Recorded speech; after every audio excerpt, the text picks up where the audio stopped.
우리 옆에 분들에게 한번 인사하실까요? 당신은 하나님의 작품이십니다. 이렇게 한번 인사하시죠. 예. 네.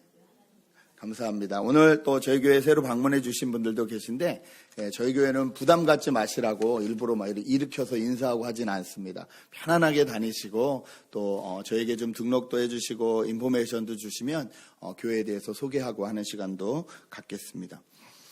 고고학자들에 의해 발견된 우리 성전들을 보면, 옛날 성전들을 보면요, 이 성전으로 올라가는 길이 좀 특이하다고 합니다.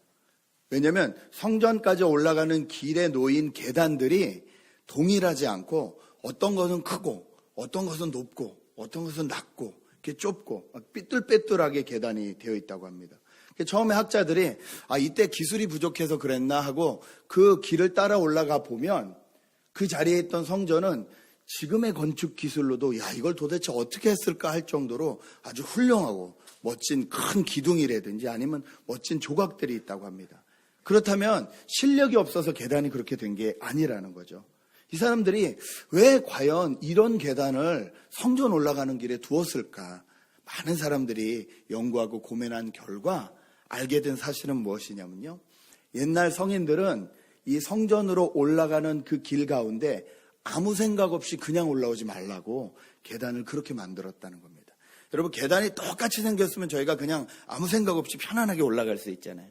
근데 어떤 계단은 높고 어떤 계단은 좁고 이러면 정말 한 발 한 발 신경을 집중해서 올라가지 않으면 넘어지고 맙니다.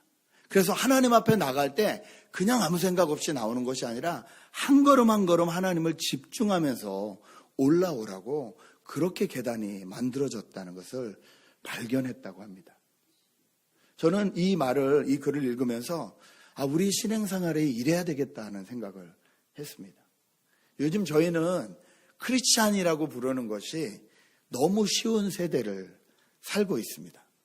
그냥 내가 잘 모르는 교회라도 몇 번 다니고 이름 적어내면 어느 날부터 그 교회 등록 교인이 돼 있고, 그래서 우리나라 한국 전체 인구보다 우리나라 한국 교회의 전체 성도수가 많다 그러죠. 예, 그 정도로. 왜냐하면 한 사람이 이 교회도 등록하고 저 교회도 등록하고 이래서 그럼 다 이제 그리스도인인 거예요. 너무 그리스도인이라고 말하는 게 쉬운, 그리고 그분들이 정말로 그리스도인인가 살펴보면 정작 성경에서 예수님이 뭐라고 하시는지에 대해서 잘 모르는 그런 경우가 많은 세대를 저희가 살고 있습니다. 그렇게 되면 교회를 안 다니는 사람이 봤을 때도 그 사람들이 별로 매력적이지 않습니다. 그리고 우리와 별 다르지도 않습니다. 도대체 교회를 간다는데 뭐가 나랑 다른 건지 모르겠는 거예요. 그리고 그 사람들이 세상에서 살아갈 때 세상에서 일어나는 여러 가지 유혹이나 이런 것에 별로 우리보다 강해 보이지도 않습니다. 이것이 저희가 살고 있는 현실입니다. 여러분 혹시 신앙생활 하시면서 그런 생각해 보신 적이 있는지요?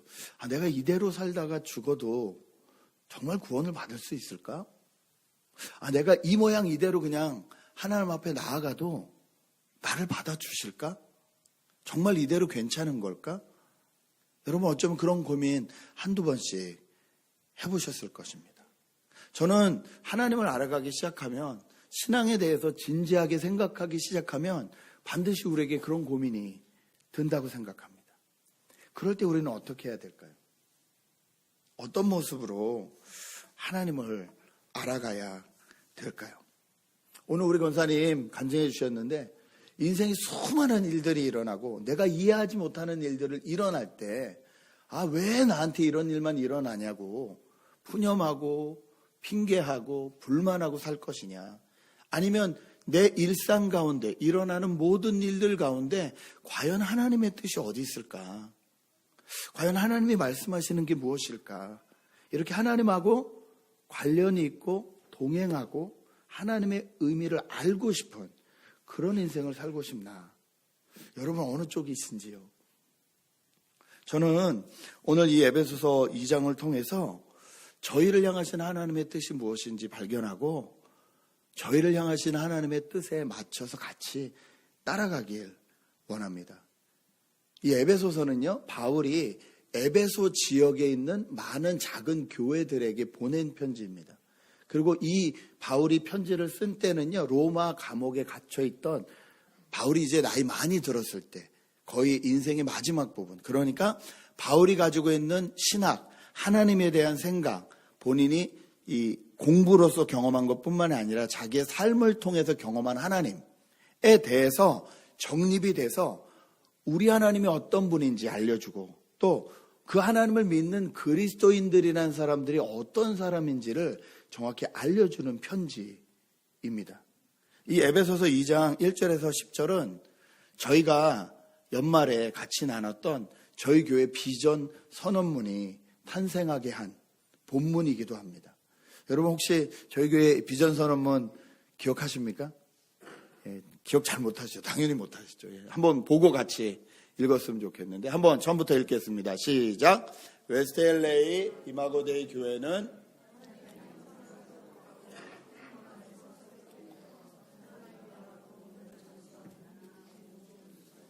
저희 교회가 꿈꾸는 것은요, 하나님의 형상을 회복하고 성령 안에서 새롭게 되어서 하나님 나라 복음을 전수하는 믿음 공동체, 그런 교회가 되고 싶다. 이것이 저희 교회의 비전인데요. 이 비전이 나오게 된 배경 말씀이 오늘 이 에베소서 2장 1절에서 10절의 말씀입니다.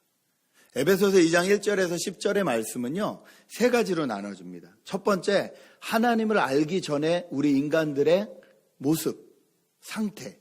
그리고 두 번째, 하나님을 알아가는 과정. 그리고 세 번째, 하나님을 알아간 사람들이 어떻게 살아야 되는지에 대한 이 세 가지로 크게 나눠져 있습니다. 오늘 이 말씀을 통해서 이 세 가지가 어떻게 우리 교회의 이 비전하고 어울려지는지 살펴보면서 저희가 어떤 방향으로 하나님 앞에 나아가야 될지 함께 고민해 봤으면 좋겠습니다. 첫 번째 1절에서 3절까지 우리의 옛 모습에 대해서, 하나님을 알기 전에 모습에 대해서 성경은 이렇게 말합니다. 같이 한 번 더 읽었으면 좋겠습니다. 에베소서 2장 1절부터 3절 한 목소리 읽습니다. 시작.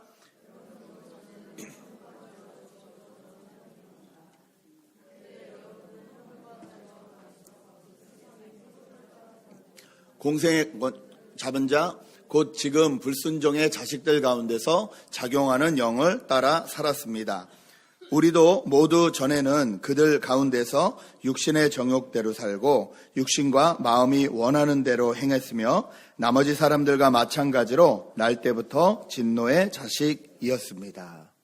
성경은 하나님을 알기 전에 우리의 상태를요, 허물과 죄로 인해서 죽었던 상태다, 이렇게 표현을 하고 있습니다. 이미 허물과 죄로 인해 죽었던 상태. 이 상태의 특징이 있는데요. 그게 뭐냐면요, 자기 인생을 자기가 주도권을 가지고 살지 못한다는 겁니다.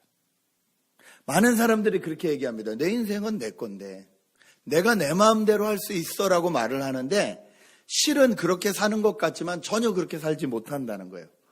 그리고 오늘 성경은 뭐라고 하냐면요, 어떻게 사냐고 얘기하면 2절 보니까 허물대 죄 가운데 있으면 이 세상의 풍조를 따라 산다, 이렇게 말하고 있습니다.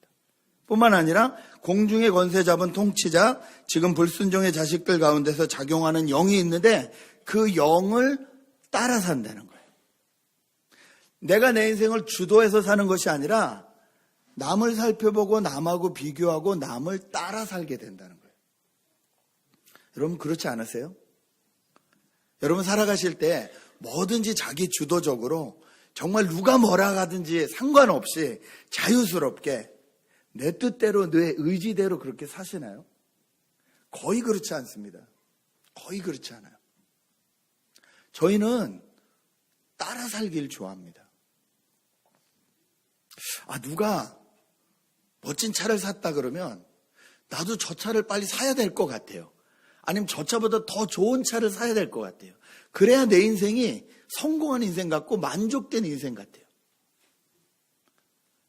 심지어 누가 아이들 이 유모차, 여러분 유모차 하나에 요즘 1,000불 넘는 거 아세요? 말이 안 되죠? 예. 있어요. 엄마들만 아는 상표. 뭐 한 손으로 이렇게 자유자재로 움직일 수 있다고 뭐 엄청 비싼.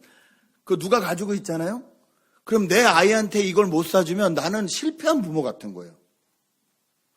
내 생각과 내 주관이 아니라 세상이 하는 대로 따라 사는 거예요. 저게 맞다 그러니까 저거 해야 되는 것 같고, 이게 맞다 그러면 이게 해야 되는 것 같아요. 근데 그 뒤에 누가 있다고요? 공중의 권세를 잡은 통치자, 불순종의 자식들 가운데서 작용하는 영, 이 영적인 존재가 우리를 그렇게 쥐고 흔들고 있는데도 그걸 모르고 그냥 우리는 우리가 잘 사는 것처럼, 우리가 내 인생을 멋지게 사는 것처럼 생각하는데, 성경은 그게 아니라는 거예요. 하나님을 만나기 전에 우리의 모습은요, 허물과 죄로 죽어서 따라 사는 존재에 불과하다는 거예요. 여러분 동의하십니까? 예, 제 삶을 봐도 그랬던 것 같습니다. 누가 나를 안 알아주면 어떡하나? 내가 이렇게 하는데 누가 나를 인정해 주지 않으면 어떡하나? 항상 주변에 있는 사람들에게 인정받고 싶은 것이 제 욕망이었어요. 그리고 남들이 인정을 못하면 내가 아무리 잘하고 옳은 것을 했어도 만족하지 못해요. 우리가 우리 육신대로, 우리 생각대로, 마음대로 한다고 생각하지만 실은 우리의 육신과 생각이 공중권세를 잡은 영에 의해서 이미 타락해버렸기 때문에 우리가 원하는 일은 잘 못하고 우리가 원치 않은 일은 잘하잖아요. 로마서에 표현되대로. 우리가 원하는 선한 일은 잘 못하고 우리가 별로 원치 않는 악한 일들은 잘하잖아요. 맨날 말씀드렸지만 밥 먹고 나서 설거지를 누가 할 것이냐. 사랑하는 부부가 같이 눈치만 보고 있잖아요. 원래는 진짜는 밥 먹자마자 탁 일어나서 내가 탁 해야 되는 거잖아요. 근데 서로 저걸 누가 치울까? 뭐라고 하면 이걸 안 치우고 내가 쉴 수 있을까? 어떤 핑계를 댈까? 예. 제가 요즘 요 며칠 그 날씨가 그래서 그런지 계속 감기 기운이 있고 목이 안 좋아서 그냥 저도 모르게 아마 지나가면서 계속 그 말을 했던 것 같아요. 추워, 아파. 제가 그 말을 계속 했던 것 같아요. 제가 왜 그 말을 했을까요? 여보 어디 아파? 여보 생강차 끓여줄까? 여보 뭐 이렇게 하기를 원하는데 맨날 아프대. 더 서운한 거죠 막. 아니 뭐 남자가 맨날 아프대. 사우나를 가든지 뭐 약을 먹고 푹 뒤집어 쓰고 자든지 좀 딱 끊고 좀 그 말을 그냥 이렇게 질질질질질 이렇게 하고 다닌다고 구박을 받는데 40대 중반 남자 외롭습니다. 서운한 거예요. 서로 얼마나 사랑하고 얼마나 사랑스러운 말을 할 수 있어요. 근데 그건 잘 안 나오고 그러면서 생강차 끓여주거든요. 끓여주면서 좀 그 말을 하면 좋은데 없어서 빨리 얘기해야 돼요. 그 말을 하면 좋은데 서로 그러지 않는 이 마음과 다른 이 표현을 제대로 못하는 선한 일은 잘하지 못하고 그렇죠? 원하지 않는 식으로 말이 나가버리는 이 안타까움. 이것이 저희의 모습이잖아요. 성경은 하나님을 알기 전에 우리의 모습을 허물과 죄로 죽은 상태다 이렇게 말을 하고 있습니다. 여러분 이것을 우리가 인정하지 못하면요. 교회를 아무리 다녀도 계속 세상을 따라 삽니다. 내가 하나님 앞에 이런 존재고 죄인이구나라는 걸 인정하지 못하면요. 하나님이 우리를 고치시려고 해도 하나님이 우리를 다시 회복시켜 주시려고 해도 저희가 받아들이지 않아요. 저희가 얼마나 고집스러운 사람들이냐면요. 하나님하고 감히 싸워서 이기는 사람들이에요. 여러분 작년에도 많이 이기셨죠? 하나님이 마음속으로 말씀하셔도 아닌 것 같은데요? 그런 대답 안 해보셨어요? 하나님 이거 해라 그러면 정말 하셨어요? 하나님이 저한테 말씀하신 적이 없는데요 라는 표정으로 저를 바라보시면 곤란한데 정말로 하나님이 마음에 감동을 주셨을 때 바로 하셨나요? 저 사람을 좀 컨택해서 뭔가 좀 얘기를 들어봐야겠다 그러면 내일 제쳐두고 진짜로 컨택해서 기도해주고 얘기 들어주고 밥 사주고 하셨나요? 다음에 요것만 마치고 연말은 바빠 그러지 않으셨나요? 저희는 하나님이 말씀하셔도 저희 고집이 더 센 사람들이거든요. 저희가 하나님 앞에서 허물과 죄로 인해 죽은 상태임을 인정하지 않으면 저희는 계속 이렇게 살 수밖에 없습니다. 그런데 이런 저희를 향해서 하나님이 먼저 찾아와 주셨다는 겁니다. 5절입니다. 범죄로 죽은 우리를 그리스도와 함께 살려주셨습니다. 여러분은 은혜로 구원을 얻었습니다. 하나님께서 그리스도 예수 안에서 우리를 그분과 함께 살리시고 하늘에 함께 앉게 하셨습니다. 그것은 하나님께서 그리스도 예수 안에서 우리에게 자비로 베풀어 주신 그 은혜가 얼마나 풍성한지를 장차 올 모든 세대에게 드러내 보이시기 위함입니다. 여러분은 믿음을 통하여 은혜로 구원을 얻었습니다. 이것은 여러분에게서 난 것이 아니라 하나님의 선물입니다. 행위에서 난 것이 아닙니다. 그러므로 아무도 자랑할 수 없습니다. 하나님이 먼저 은혜로 우리를 찾아와 주셨다. 여러분, 이것이 기독교입니다. 자, 내가 여기 있을 테니까 너희가 선한 일을 하고 착한 일을 하고 노력을 해서 나에게까지 다다르면 그때 내가 구원을 해줄 게가 아니라 처음부터 우리가 그렇게 할 수 없는 허물과 죄에 빠져있는 존재임을 아시고 처음부터 하나님이 구원을 은혜로, 은혜라는 단어는 선물이라는 단어거든요. 그 구원이라는 선물을 들고 우리에게 먼저 찾아와 주셨다는 것이 기독교입니다.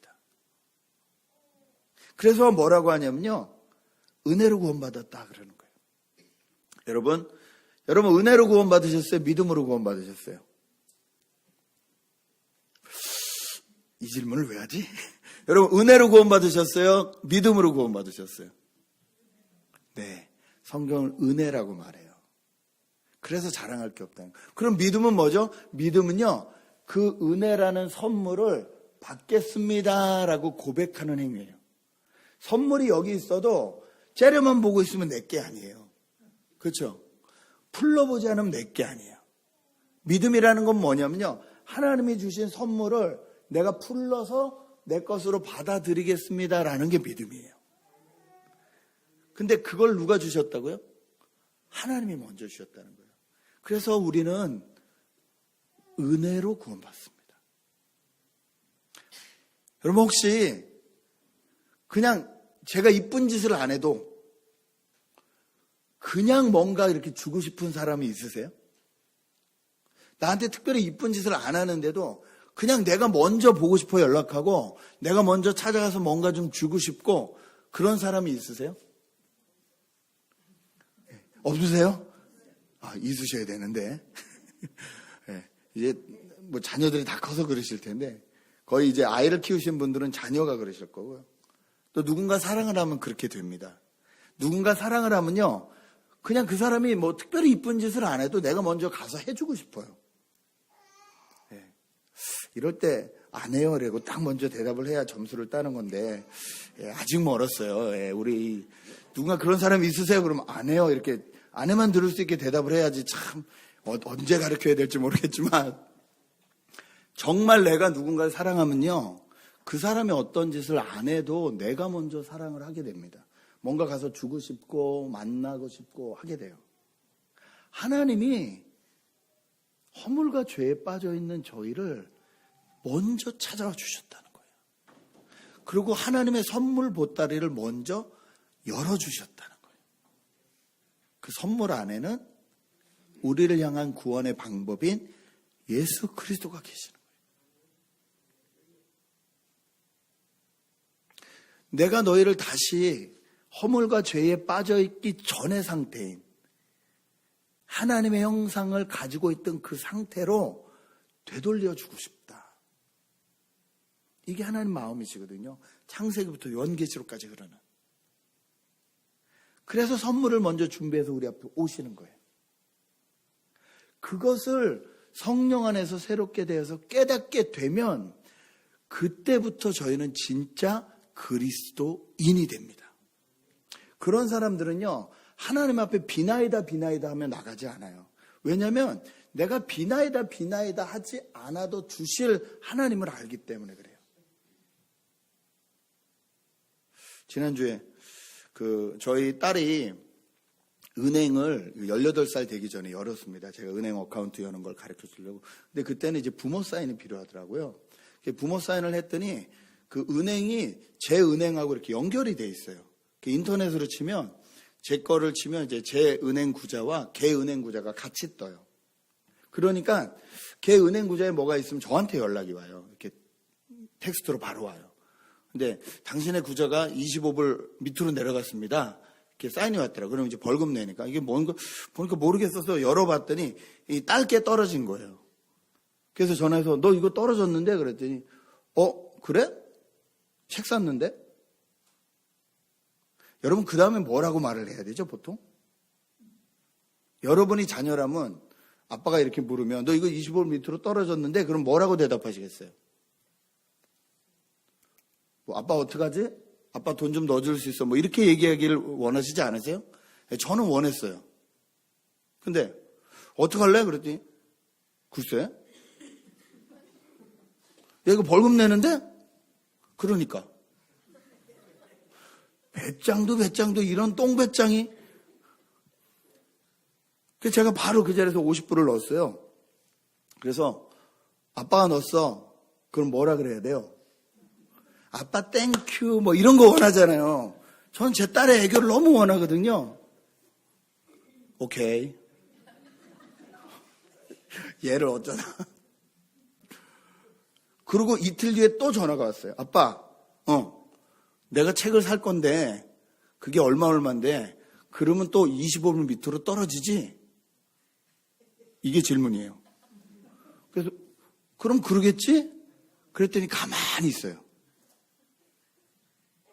아니 제가 원하는 건 아빠 내가 책을 살 건데 이렇게 하면 25불 밑으로 떨어질 것 같은데 아빠 좀만 돈을 더 넣어주면 안 될까? 이 말까지가 듣고 싶은데 다 끊어먹고 아빠 내가 책을 사면 25불 밑으로 끊어지지? 무슨 말이에요? 그 다음은 네가 알아서 하라는 거예요.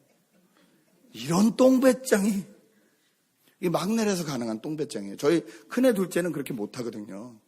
아빠한테 돈 달라고 할 때 분위기를 잡고 엄마한테 미리 물어보고 뭐 이렇게 해가지고 잘 구슬러서 이제 돈을 좀 달라고 하는데 이제 뭐 남자애들에서 잘 돈을 달라는 소리도 안 해요 저한테. 엄마를 이용하지. 근데 얘는 당당하게 전화하지만 부탁도 안 하고 그냥 그러고 있어요. 그럼 제가 어떻게 할까요?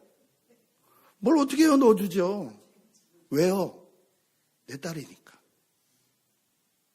이유가 어디 있어요? 내 딸이니까.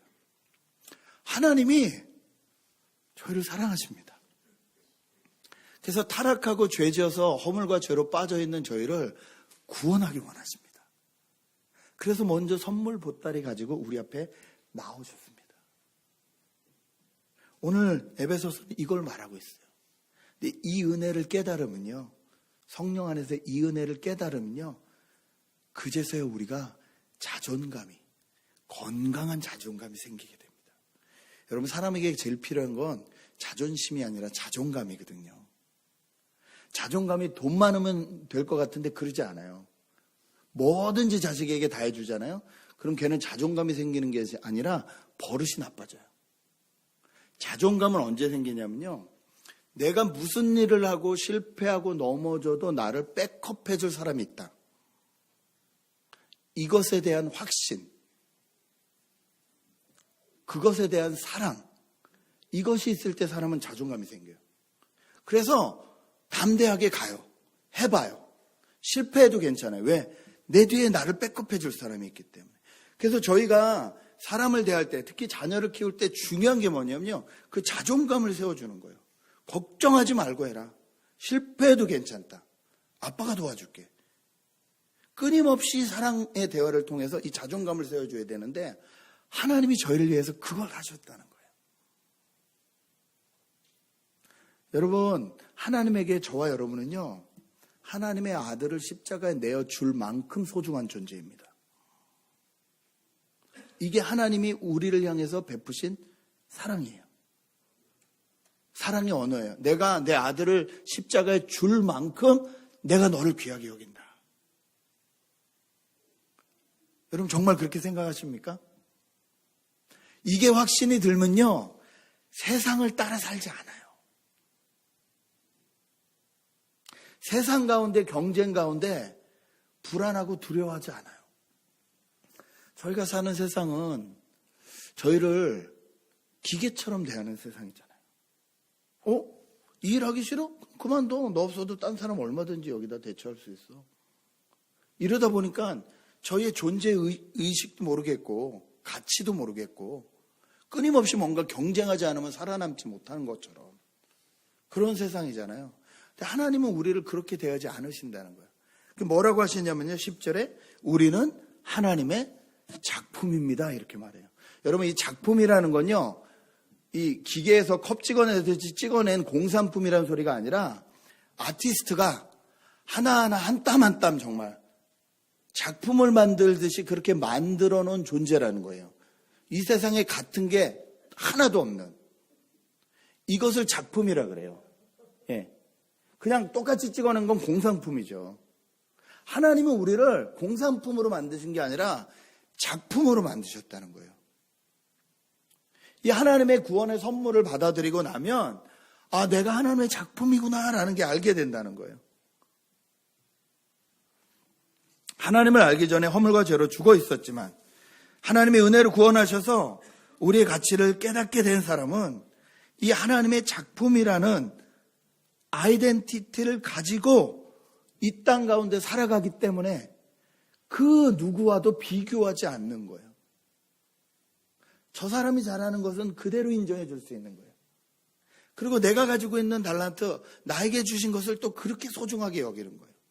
그렇게 해서 결국은 모자이크를 만듯이 하나하나 서로 합력하고 선한 일을 경쟁하지 않고 하게 된다는 거예요.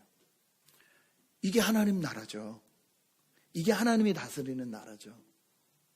그리고 내가 작품임을 깨달은 사람은요, 그걸 깨닫지 못하고 경쟁하며 피곤하게 그렇게 그냥 사람들을 쫓아서만 사는, 세상을 쫓아서만 사는, 악한 영이 인도하는 대로 쫓아서만 사는 그 사람들을 보면 그게 아니고 당신의 인생은 불도 없는 하나님의 작품이다라고 얘기해 주고 싶다는 거예요.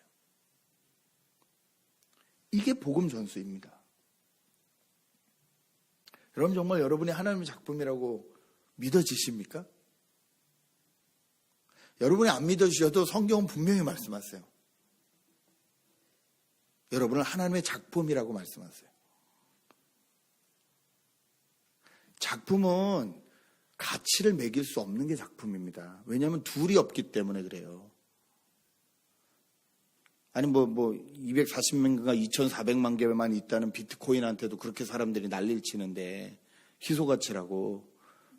전 세계에 하나밖에 없는 걸 여러분이 가지고 있다면, 전 세계에 하나밖에 없는 보물을 여러분이 가지고 있다면 그 가치가 도대체 얼마겠냐고요. 근데 그걸 여러분이 가지고 계시다니까요. 하나님이 우리를 그렇게 보신다니까요. 예. 전 정말 여러분이 여러분 스스로를 그렇게 볼 수 있으셨으면 좋겠습니다. 그런 사람은요, 자기 인생을 함부로 굴리지 않습니다.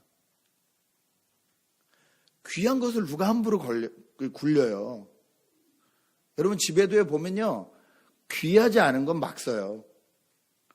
다이소 이런 데서 산 거는 별로 아끼지 않아요. 한두 번 쓰다 고장 나도 그만이에요. 어차피 1불짜리, 2불짜리, 귀하지 않아요. 예, 그런데 1,000불짜리 백 어떠세요? 그냥 30불짜리 백하고 똑같은 데 두고 굴리나요? 전 그런 여자 못 봤는데. 집에 갔다 오면 다시 닦아서 그 원래 있던 그 봉지 안에 넣어서 보관하던데요? 그러지 않나요? 귀한 거는 귀하게 여기더라고요.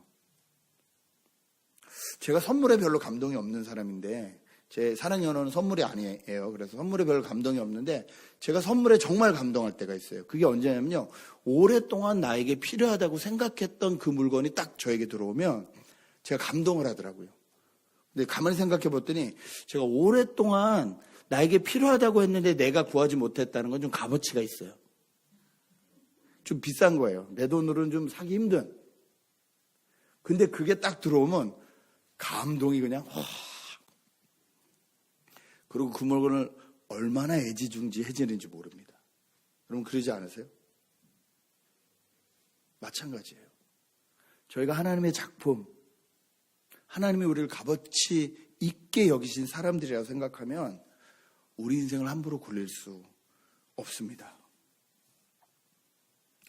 우리 인생을 귀하게 여기고 하나님의 형상으로 거듭나고 이 선물의 보따리를 잘 알지 못하는 사람들에게도 이렇게 전달하며 살기 원하는 공동체, 그 공동체가 교회입니다. 하나님은 저에게 먼저 선물을 주셔서 저희가 그 선물을 자랑하고 하나님이 어떤 분이신지 자랑하길 원하세요. 오늘 성경은 그렇게 써 있는 거예요. 우리가 선한 일을 하며 살아가시도록 하나님이 우리를 향한 계획이 있으시다는 거예요. 그리고 하나님이 어떤 분이신지를 자랑할 수 있도록 자랑거리가 되는 부모가 되어 주시겠다는 거예요. 여러분, 하나님은 저에게 이런 하나님이십니다. 그 하나님을 날마다 고백하고 세상과 싸워서도 자존감을 잃지 않고 날마다 승리하려면 그러면 어떻게 해야 되느냐? 그 대답이 오늘 성경뿐만 아니라 에베소서 전체에 흐르고 있는데요. 그 대답은 뭐냐면 우리가 예수 안에 사는 겁니다. 이 에베소서 6장밖에 안 되는 성경 안에 그리스도 안에서라는 표현이 적어도 30번 이상 나옵니다. 그럼 오늘 이 짧은 10절까지의 말씀에도 보면요. 예수 안에 우리가 있다. 예수 안에서 우리는 살아났다. 예수 안에서 하늘에 앉혀졌다. 예수 안에서 하나님의 자비를 받았다. 예수 안에서 선한 일을 할 수 있게 됐다. 계속 예수 안에서 예수 안에서 예수 안에서 이렇게 얘기를 하고 있습니다. 여러분, 우리가 정말 우리의 삶답게 나에게 주어진 한 번밖에 없는 인생답게 잘 사는 비결은요, 예수 안에서 우리가 생각하고 사는 삶이라는 거예요. 여러분, 2018년도에 그 어떤 해보다도 더 예수님 안에서 깊이 하나님을 묵상하시고 예수님 안에서 하나님을 깊이 만나시는 저와 여러분 되시길 주님의 이름으로 축복합니다. 우리가 그렇게 살아갈 때 우리 교회 비전이 이루어지는 거고요. 하나님 나라의 뜻이 이루어지는 거예요. 마지막으로 한 번만 더 우리 교회 비전을 같이 한번 읽었으면 좋겠는데요. 한번 같이 큰 소리로 읽겠습니다. 시작. 웨셀레이 이마고데이 교회는 하나님의 형상을 회복하고 성령 안에서 새롭게 되어 하나님 나라 복음을 전수하는 믿음 공동체입니다. 같이 기도하시겠습니다.